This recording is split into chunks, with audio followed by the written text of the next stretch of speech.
கிட்டத்தட்ட ஒரு 6 மந்த்தாக என்னோடய ஃப்ரெண்டு தான் எனக்கு பாஸ்ட்டுக்கிட்ட சொன்னாங்க, இந்த மாதிரி நீ போயிட்டாங்க வா அப்படின்னு. ஒரு 6 மந்த்தாக நானும் சொல்லிகிட்டே இருக்கிறேன், என்னோடய ப்ரேயரில் கண்டிப்பாக வல்லமை இருக்குது அப்படின்னு. ஆக்சுவலி நம்ம ப்ரேயர்லேயும் வல்லமை இருக்குது, ஆனால் கண்டினியூஸாக ப்ரே பண்ணுறதே இல்லை நம்ம. ஸோ ஒன் டே ஃபுல்லாக ஆண்டரோட பாதத்தில் உட்காந்துட்ருக்கிற ஒரு மனுஷனுக்கும் நம்மளுக்கும் நிறைய வித்தியாசம் இருக்குது. ஸோ நான் அதை தெரிஞ்சுக்காமல் நான் வந்து பரவாயில்ல, ஏன்னா நாங்கள் நிறைய இண்டிவிஜுவல் சர்ச்சுக்கு போயிட்டோம்.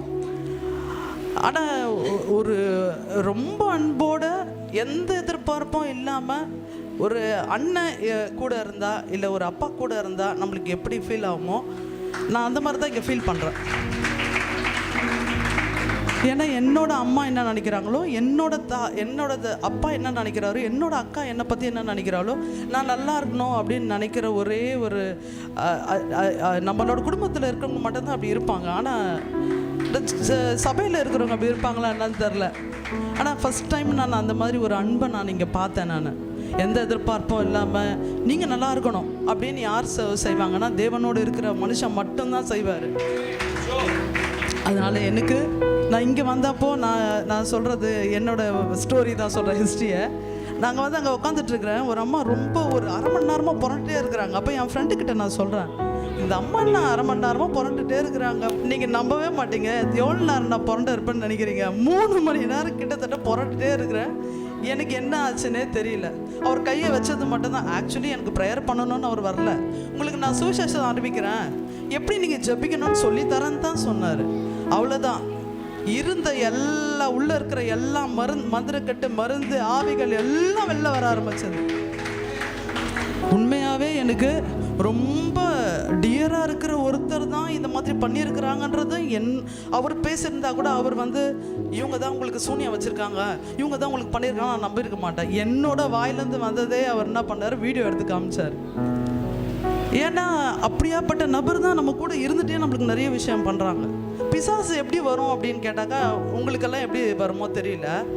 கண்ணு வழியா, வாய் வழியா, இல்லை இதயத்து வழியா, வயிறு வழியா, கால் வழியா, எப்படி ஒன்றா வந்து அது ஜாயின் ஆகும். கிட்டத்தட்ட அந்த சூனிய வச்ச நாள்ல இருந்து நினைக்கிறேன், அது 2 வருஷமாக அப்படி இருந்தது. ஒரு 6 மந்தாக தூக்கமே இல்லை. தூங்கினா தானே நீ மேலே வந்து இந்த மாதிரிலாம் பண்ணிகிட்டு இருப்ப. நான் தூங்கவே மாட்டேன். நான் நிறைய நேரம் தூங்காமே இருந்திருக்கிறேன். நிம்மதியாக தூங்கி ரொம்ப நாள் ஆச்சு. நான் வந்து இங்கே ஒரு 3 டைம்ஸ் இருக்கேன். 3 டைம்ஸுமே விடுறேன், வாந்தி எடுக்கிறேன். உள்ளே இருந்து பச்சை கலராக வாந்தி நம்ம பார்த்ததே இல்லை. ஸோ இதெல்லாம் நடக்குது. என்ன நடக்குதுன்னு ஒன்றுமே புரியல.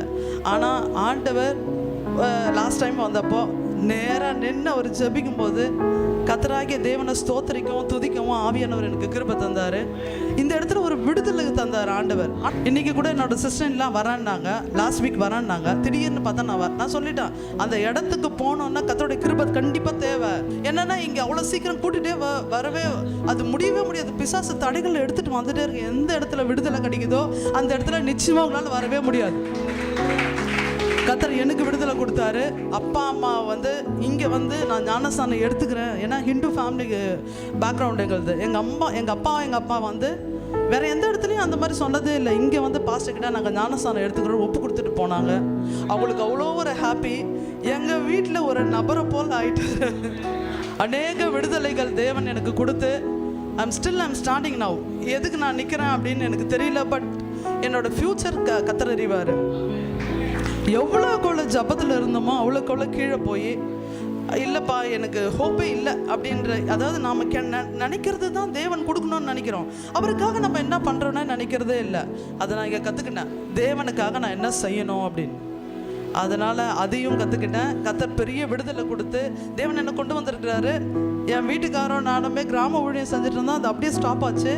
இப்போ அவர் எல்லா சர்ச்சுக்கும் போயிட்டு இப்போ லாஸ்ட்டில் அங்கே போயிட்டியா அப்படின்னாரு. அவரும் இங்கே கடந்து வருவார். அவரும் நானுமே நினைச்சு கர்த்தரை நான் ஸ்தோத்திரிக்கிறேன், நிச்சயமாக தேவன் அது செய்வாருன்னு சொல்லிட்டு பெரிய ஹோப்பு. இங்கே வந்தாலே இது நடக்காது, இது முடியாதுன்னெலாம் கிடையாது. சிஸ்டர் நீங்கள் வாங்க, நடக்கும், இது முடியும் உங்களால். அதாவது அவர் கை கீழே வச்சுக்கிறதுக்கு எப்பவுமே ஆசைப்படுறதில்ல. நீங்கள் ஜெபிங்க, கர்த்தர் உங்களை யூஸ் பண்ண போகிறாரு, உங்களை தேவன் உயர்த்த போகிறாருன்னா தனியாக நம்மளை வளர வைக்கிறாரு. நான் அவர் அதிகமாக நான் தேங்க் பண்ண விரும்புகிறேன். கர்த்தரை முதல்ல தேங்க் பண்ண விரும்புகிறேன். ஏன்னா ஆண்டவர் தான் எங்கே கூட்டிகிட்டு வந்தார். என்ன கர்த்தருக்கு கொடான கொடி ஸ்தோத்திரம். கடந்து வரணும்னு ஆசை, ஆனால் அவ்வளோ தூரத்துலேருந்து எப்படின்னு தெரியல. கத்தர் கூட்டிகிட்டு வந்திருக்கிறாரு. கத்தருக்கு கொடான கொடி ஸ்தோத்திரம்.